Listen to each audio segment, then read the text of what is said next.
Hello everybody! Today we're talking about bad guys, because someone's gotta fuck shit up in your novel, am I right? This topic is dedicated to two of my patrons over on Patreon, Chris Carlisle and Beck K. Chris and Beck! Beck and Chris! You're the coolest, yeah! Chris and Beck wanted to learn more about writing antagonists and villains, and I'm always down to talk about villains. They're my kind of people. I'm giving you the 5 most important things you ought to consider when writing baddies. But first things first, what's an antagonist? What's a villain?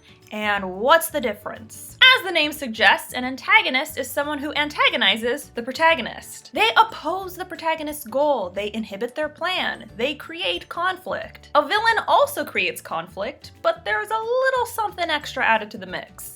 They're evil. Therein lies the difference. Just because an antagonist is getting in the protagonist's way doesn't mean they're a cruel or malicious person. Villains, on the other hand, usually have sinister intentions. Simply put, the villain of a story is also the antagonist, but the antagonist isn't necessarily a villain. Now, for the sake of consistency, I'm going to be referring to villains throughout the duration of this video, but all these tips apply to antagonists as well. Number 1, make them a worthy rival. There are few things more disappointing than an easily thwarted villain. Your bad guy needs to be as strong and capable as the protagonist at an absolute minimum. It would be even more exciting if they were stronger than the protagonist, or better in some way. Give them an advantage. Stack the cards against your hero. The reason for this is simple. Conflict drives the plot of the novel, and if the conflict is weak or easy to resolve, that's not interesting. Your reader isn't going to get involved in the story because there's not a whole lot of story to get involved in the first place. Heighten the tension by making your villain a worthy opponent, someone who pushes the protagonist to work harder and smarter than ever before. This will keep the conflict engaging and your readers invested. Number 2, give them a believable motivation. But Jenna, of course my villain has a motivation. He's evil. That sounds like some shitty writing. As we already covered, not all antagonists are evil, so that's not gonna work. And even though villains do have evil intentions, there's still gotta be a reason behind it. There are plenty of real motivators for awful actions, like self-preservation, or narcissism, or greed. Take a real human emotion and expand upon it. Why do they feel such a strong need to preserve their bloodline? Where does this greed stem from? And if you're having trouble finding inspiration, flip through a history book. There are plenty of deplorable people and heinous events to learn from. The number 1 thing to keep in mind while you're crafting your villain's motivation is that this person believes passionately in what they're doing. I'm sure you've heard the phrase that the antagonist is the protagonist of their own story. They truly believe their agenda is worth fighting for. So that agenda needs to be more than pure evil. It needs to be something that benefits them personally or a cause they're aligned to for transparent reasons. The reader doesn't have to agree with their motivation, but they should at least understand it. Number 3, remember your villain is human, unless they're not human. But the advice still applies. Create your villain the way you create all of your characters, as a complex human being. What are their strengths and weaknesses?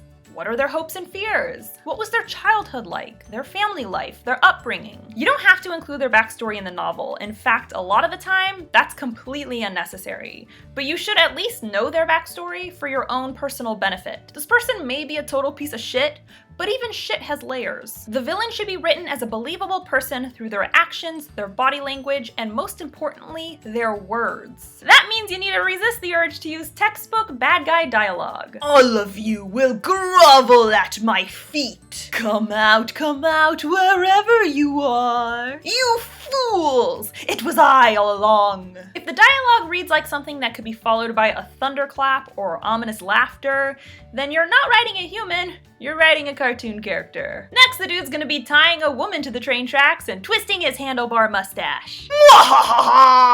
Your villain is a vital part of your story, and that means they should be handled with the same care and detail as the rest of your cast. Don't phone it in with bad guy cheesiness. Give the character a personality and voice. Number 4, if the villain's got a surprise reveal, give him henchmen. We've all read stories where the villain of the novel is a mystery, or maybe the villain is hidden within the cast and the reader has to try and figure it out. It's your job as a writer to keep their identity hidden, but still sprinkle in enough breadcrumbs that the reveal makes sense. But there is one issue with this format. Your villain's supposed to create conflict.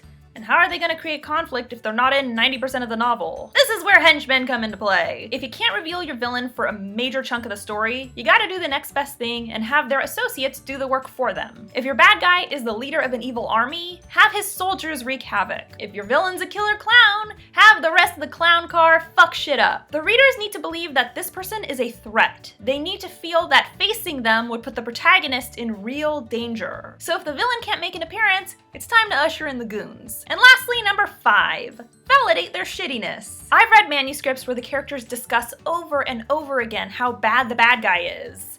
And that's it.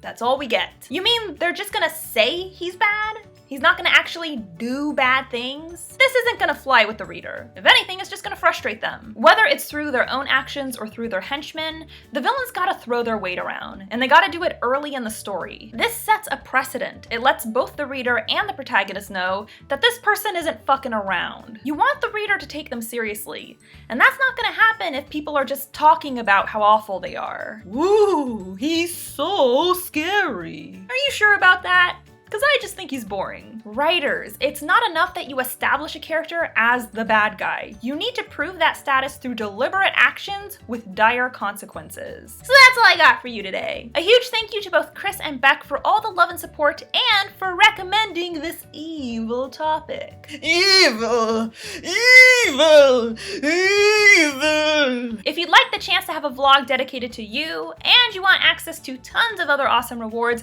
check me out on Patreon. I got the link listed below. With that said, don't forget to subscribe to my channel. I post new videos on Wednesdays. Eve the Awakening is still available in ebook and paperback on Amazon right now. You can also order a signed copy. All the links are listed below. And if you have any questions, be sure to tweet me at Jenna Moreci. Bye!